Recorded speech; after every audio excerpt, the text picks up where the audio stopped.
Hi everybody, Mr. Collins again. So I'm really zoomed in on this, and the reason I'm really zoomed in on this is that I want to be able to, there's gonna be a lot of work I'm gonna have to show you. So there's gonna be some proportion work, some triangle work, and there's already a lot of stuff written on the screen, and so I wanna get closer so you guys have a little bit easier time telling what I'm adding.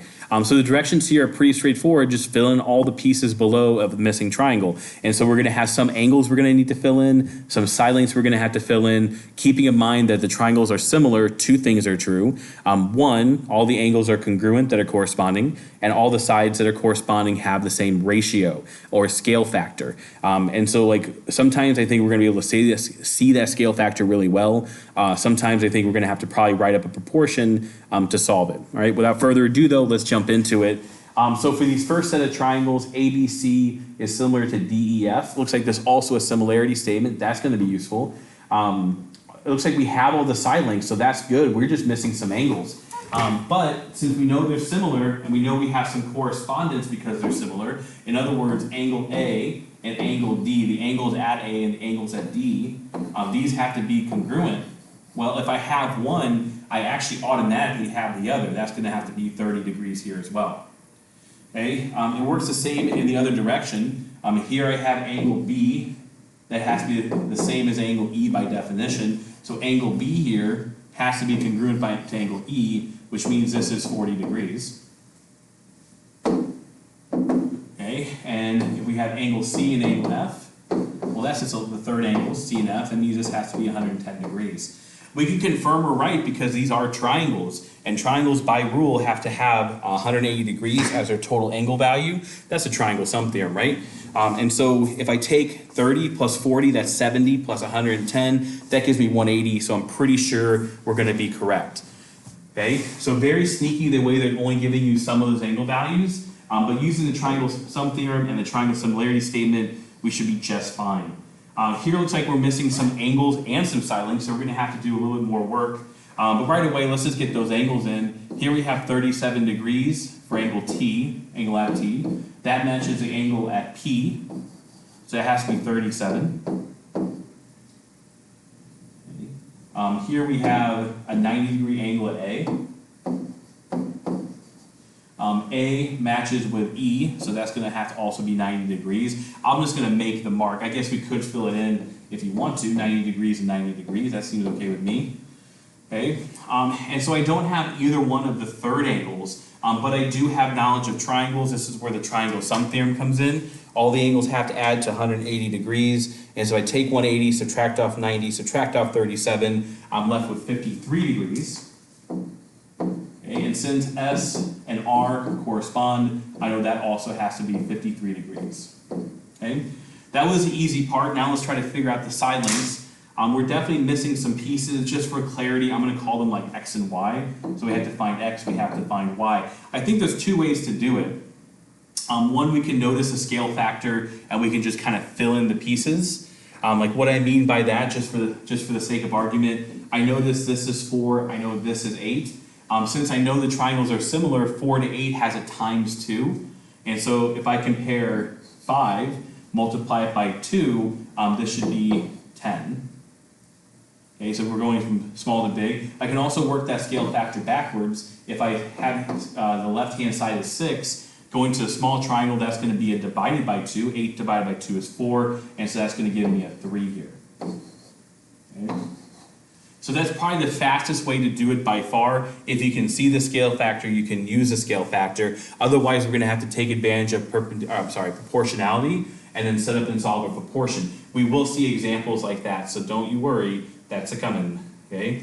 Let's go to problem 3. Here we go.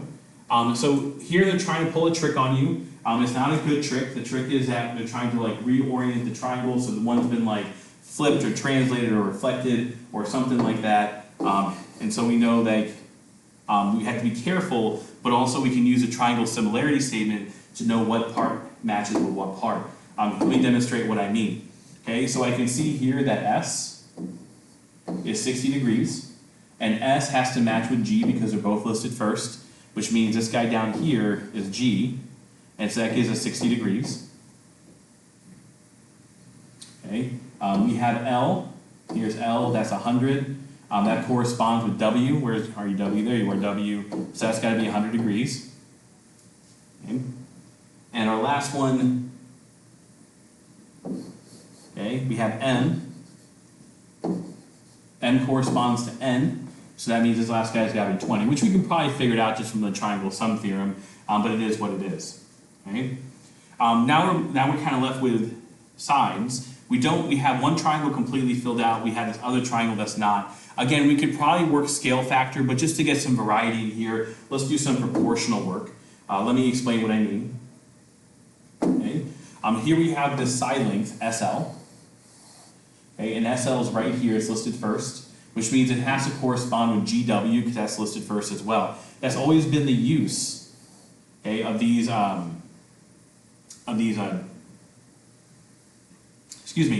similarity statements, is we can see what part corresponds to what part.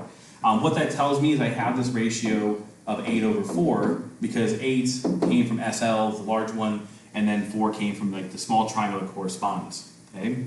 Now I don't know what this side is. Okay, this LM.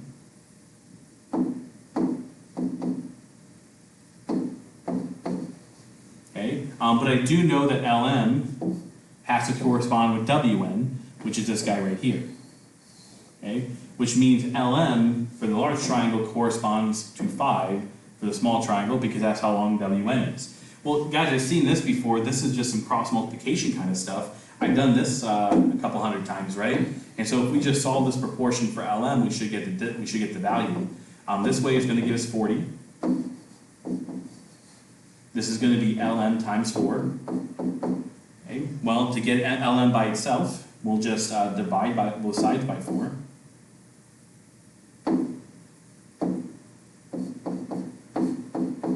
So the 4's cancel, and LM is the same as 40 divided by 4, which is just 10. In other words, this length here has to be 10. Okay? Now, this should make some sense because if you just look at the corresponding pieces, 4 goes to 8, that's times 2. 5 goes to 10, that's times 2 as well, which means this last one's probably going to be 20. But let's just go ahead and use a proportionality because, we should practice both ways. Here we have SM, which is like the large triangle. SM should correspond with GN.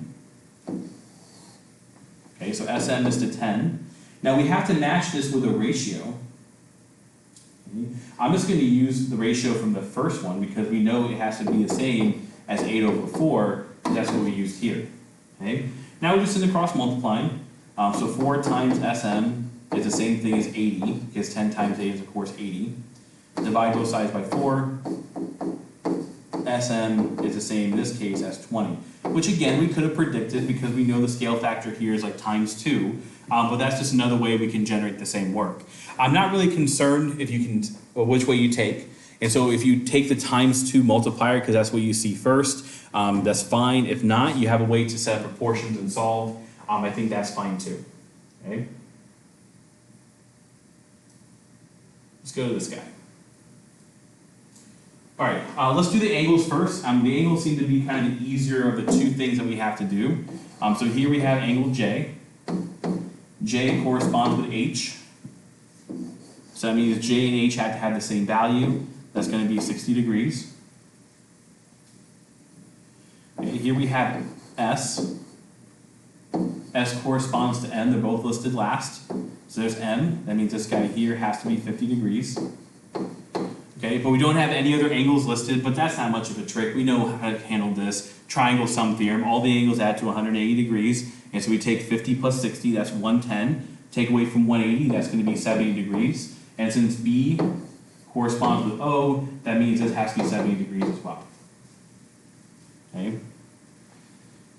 Okay, so now in terms of just like solving out our side lengths, again, we can take different tactics here. For me, I think I can see the scale factor, and so I think I'm just going to take that. If we take OJ, we know it's 7. OJ is right here. That's got to correspond to BH, which is this guy right here, which means we're multiplying by a factor of 7 times 5 is 35, so we're multiplying everything by 5. Okay, and so that means OM and SB are the same. SB is right here. And so if I have to take 7 times 5 to get 35, I take 8 times 5, that's got to be 40. And then working backwards, if I take our last side, SH, that's 50, we divide it by 5, that means this length here has to be 10.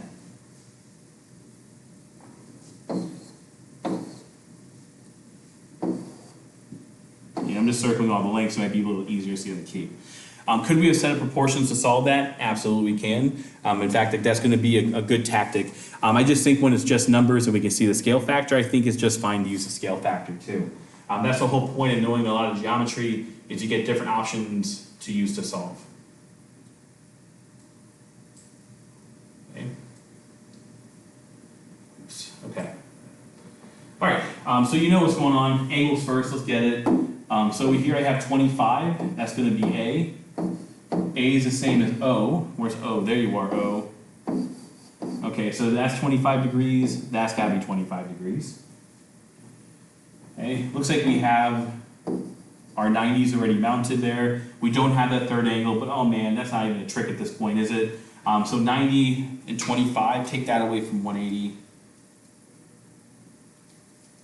Okay, and that should leave 65 here, and there's 65 here. Okay, so we know what the angles have to be. We are missing some side lengths. Okay, and let's see if we can figure out maybe a scale factor. Should we do proportions? Let's just do proportions. All right, so here we have CB, CB, so CB like this, so it's these two, has to correspond with YL. So YL's here. Oh, we got 30 here, and we got 5. Okay, so we have like a nice ratio. So if we take like small triangle over large triangle, okay, so we have 5 is to 30. Okay, so let's find a couple small triangle bits to relate this to. Here we have AB, that's 72. AB is listed last, so it corresponds to OL. Okay, so we don't know that, it's going to call it XN, 72 over X. Cool, so let's cross multiply here. 5 is to X is 5X. Here we have 2160. Divide by 5 is like X is equal to 432. Okay, which is quite a large number, but that's not out of the realm of possibility. Oh, you know what? 530, yeah, let me just double check my work. So 5 is to 30. So we can double check our ratio. So 5 divided by 30 gives us 1.6. 22 divided by... Yeah, so that's work, yeah. So our ratios work out, so I think we're okay. So this length here is going to be 432. Big number, but not so bad. All right, so if we set up on this last side, let's see. We have 5 over 30 again, small to big. We don't know this last side length right here, so I'm going to call it Y. And that's got to match YO, 78. Okay, so small to big still is our ratio. So cross multiplying, we have 30Y, and that's the same as 78 times 5, 390 degrees, or 390, excuse me. Divide that by 30, Y equals 13. Okay, so that's going to be equal to 13. Right? So it does get a little more complicated when you have to deal with side lengths, but remember they're proportional, they have the same ratio, and so we can proportionalize them. Cool, last one, angles first. Love doing angles first. Here I have J. I don't have a triangle similarity statement to go off, it looks like, but like given the visuals, and I think that's okay to assume that, that's got to be 20, which means this is 105. We're not giving that third angle. They're still trying to trick us with triangle sum theorem, guys. 105 plus 20, subtract that from 180, and we get this to be 55 degrees, and therefore this must be 55 degrees, okay? So we know they're similar, therefore they're proportional, and so it's just an issue of finding the multiplication factor, right? We can do that with just numbers. Like, I don't think it's too tough to find it. Here we have 100, here we have 350, and so I want to find that scale factor. I just have to know what 350 divided by 100 is. That's going to be 3.5, which means the multiplier is 3.5, right? So if I take this 90, multiply it by my 3.5 scale factor, that's 315 for this side. And if I take 25 divided by my 3.5 scale factor, that's gonna be 7.143 for this side. Okay, and so there's some variety here in how you can work these problems. Like certainly you can set up proportions, kind of like in our previous problem. Right, so we can take like matching corresponding side lengths and set them up in proportions to solve it. Here we have another example where I'm setting up proportions to solve it, but sometimes you can just like see the multiplier. Like if you know it's times 2, then everything has to be times 2. Here we have times, what was this, 5, so everything is times 5. Here we have times 3.5, so everything is times 3.5. And so there's, again, different ways to work it, but in the end, the angles still have to be corresponding and congruent, and the sides all have to be proportional. Guys, that's the basics of finding missing information.